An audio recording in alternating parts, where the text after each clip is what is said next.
Salamlayıram hər kəsi müəllimlər. Bu günləri sizə təhsildə müasir pedaqoji yanaşmalar, əməkdaşlığa əsaslanan adaptiv, refleksiv, konstruktiv, hətta digər yanaşmaların da izahlarını təqdim edəcəm. Öncə sizin üçün vurğulayım ki, ümumiyyətlə bu təhsildə müasir yanaşmalar deyirik, pedaqoji yanaşmalar dedikdə.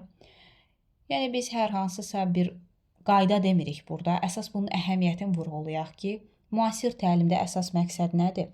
Şagirdin fəal iştirakını, əməkdaşlıq etməsi, düşünərək öyrənməsi və həmçinin şagirdin öz inkişafına istiqamət, təkan verməsi və onun üçün bütün bunları etməsi üçün şəraitin yaradılması, mühitin yaradılması.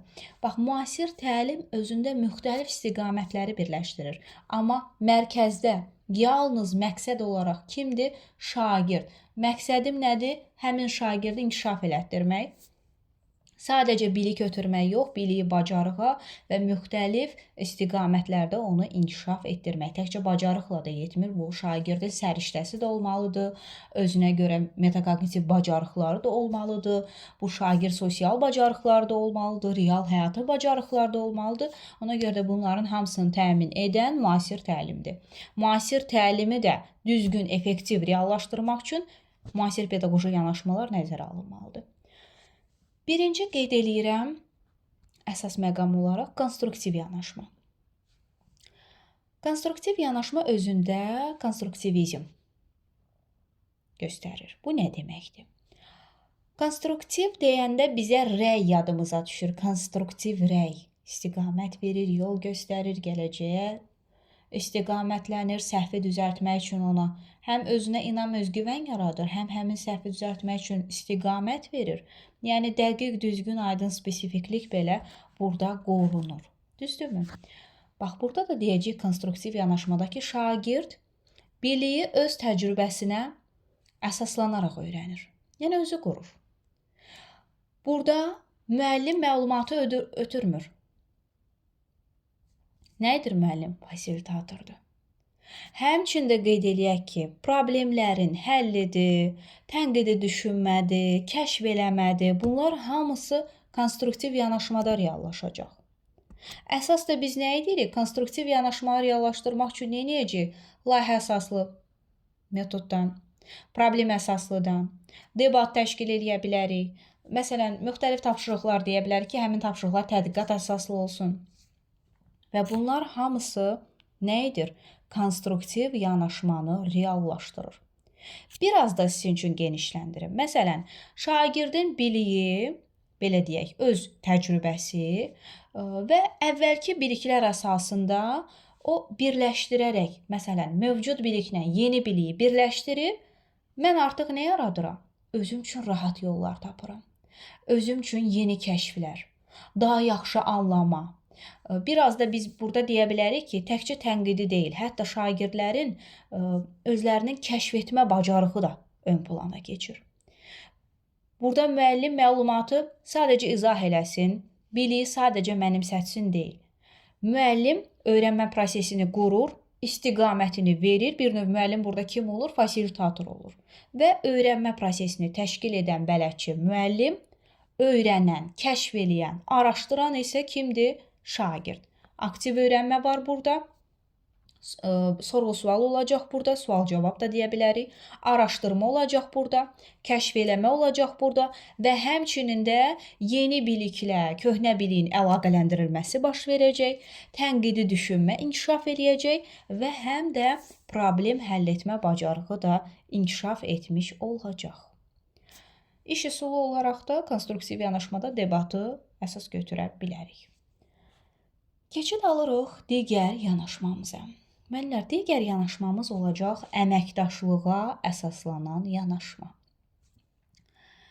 Əməkdaşlığa əsaslanan yanaşma dedikdə o dəqiqə ağlımıza gəlir. Şagirdlər qrup şəklində çalışa bilər. Şagirdlər bir-birindən öyrənəcək, qarşılıqlı əməkdaşlıq olacaq, bir-birinə kömək edəcəklər. Əgər bunlar varsa, artıq burada bir məqamda özünü göstərir. Deməli, şagirdlərdə sosial bacarıqlar inkişaf eləyəcək. Həmçində şagirdlər qrup şəklində, komanda şəklində işləyəndə bir məqsəd üçün çalışa bilirlər. Həmin məqsədə doğru hamı addımlayır deyə özlərində bir məsuliyyət hissi formalaşır. Amma təkcə qrupla deyil. Məsələn, əməkdaşlığa əsaslanan yanaşma biz əvvəllər də demişik. Qrup işi və cütlərlə işdə mütləq şəkildə reallaşdırılması mümkündür. Biraz da geniş izahını belə təqdim edim sizə müəllimlər. Əməkdaşlığa əsaslanan yanaşmaya deyə bilərik ki, əsasən bax bu yanaşmada şagirdlərimiz qrup halında işləyirlər, düzdürmü? Əsas məqsədimiz nədir? Onlar arasında vəzifə bölgüsü, qarşılıqlı məsuliyyətlərini dərk eləsinlər, düzdürmü? Bir məqsədə doğru addımlamağı bacarsınlar, birgə öyrənmə baş versin. Hətta deyə bilərik ki, bir-birinə rəy vermə qabiliyyəti belə burada formalaşacaq. Bir növ daha belə açıq şəkildə desək, hər kəs öz komandası uğrunda məsuliyyət daşıyır. Kimisi lider seçilir, kimisi də öz komandası üçün çalışaraq istəyir ki, onun komandası irəli getsin. Və burada biz artıq deyirik ki, deməli, şagirdlər ümumi bir fikir arxasınca gedə bilirlər, məqsədə doğru addımlaya bilirlər, dostluq, yoldaşlıq, hörmət formalaşır, qarşılıqlı əməkdaşlıq, sosial bacarıqlar və həm də ünsiyyət formalaşmış olur. Yəni, bu yanaşmada nə əsas götürülür? Şagird qarşılıqlı öyrənməsi əsas götürüləcək. Keçid alırıq digər izahımıza. Digər izahım olur sizin üçün refleksiv yanaşma. Müəllimlər, refleksiv yanaşma deyəndə sanki biraz refleksiyanı sizə xatırladır, düzdürmü? Elə ona yaxın bir məqamdır. Şagird və müəllim öz fəaliyyətini dəyərləndirir, analiz eləyir, təhlil eləyir. Mən necə öyrəndim? Mən necə danışdım? Mən düzgünmü şərh etdim? Mən sualları düzgünmü cavablandırdım? Və yaxud da mən bu sualın cavabını daha yaxşı necə verə bilərdim? Bu nədir? Refleksiv yanaşmadır. Refleksiya gedir burada. Sadəcə olaraq biraz burada sanki şagird özünə, biz deyirik, özünü qiymətləndirmə, metakognitiv bacarıq cəhətdən yanaşır bu yanaşmada. Şagird özünü qiymətləndirmə, özünü tənzimləmə bacarıqlarını artırır. Məsələn, biz metakognitiv bacarıqda deyirdik özünü monitorinq, özünü tənzimləmə, özünü qiymətləndirmə. Burada daha çox özünü tənzimləmə ön plana çıxsa da, amma şagird həm də özünü refleksiya etmiş olur. 3-2-1-dir, daha sonra məsələn şəxsi jurnallardır, cümlə kökləridir və s. ki, bu kimi iş üsulları da bu yanaşmaya aid edilə bilər. Keçid alıram sizin üçün biraz da bunu açıqlamağa.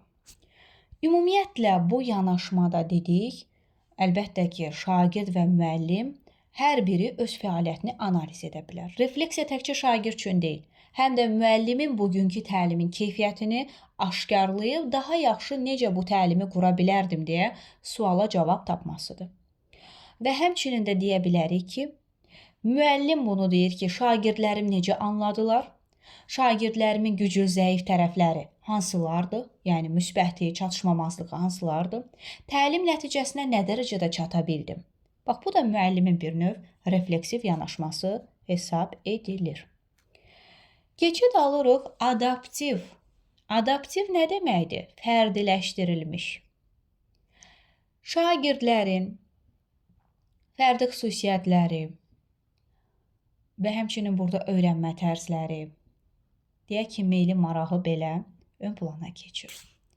Çünki hər birinə əgər fərdi yanaşmadan söhbət gedirsə, demək ki, bu zaman artıq biz burada diferensiallaşdırılmış bir təlim quracağıq. Müəllimlər, hər bir şagirdin özünə məxsus müxtəlif xüsusiyyətləri var. Təlim eyni qurulmur. Hər bir şagirdin fərdi xüsusiyyətlərini nəzərə alıb, müxtəlif xüsusiyyətə malik olan şagirdlərin bir qrupda öyrənməsi təmin edilir. Yəni, biz burada nə deyirik? Həm şagird yönümlülük, həm də təlimdə bərabər imkanlar qorunur. Ədalətlilik və bərabərlik. Ədalətli odur ki, hər kəsə eyni davranıram, amma hər birinin də potensialı, meyli, marağı, öyrənmə tərzi nəzərə alınacaq. Üstünlüyü nədir adaptiv yanaşmanın? Zəif şagirdlərimiz geridə qalmayacaq. Güclü şagirdlərimiz daha çətin tapşırıqları etməyi öyrənəcəklər. Və həmçinin də burada inklüzivlik belə təmin edilir. Bax, bunları mütləq şəkildə biz yadda saxlamalıyıq, çünki vacib olan məqamlardır. Elə diferensial təlimin özü də adaptiv yanaşmaya aid edilir. Keçid alırıq digər məqama. Müəllimlər, problem əsaslı öyrənmə, layihə əsaslı öyrənmə, bunun haqqında biz çox danışmışıq. Şagird yönümlü yanaşma var.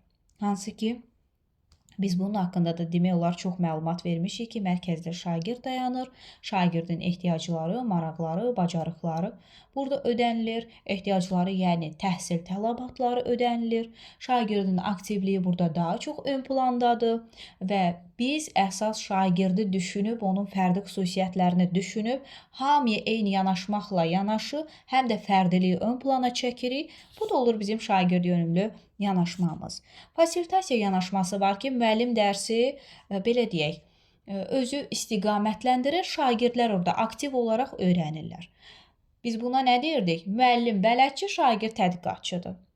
Əsasən də bu zaman açıq suallar daha çox effektiv olur. Çünki şagirdlər öz fikirlərini, münasibətlərini bölüşdükcə bir məqamı öyrənməyə daha çox meylli olurlar və maraqları artır.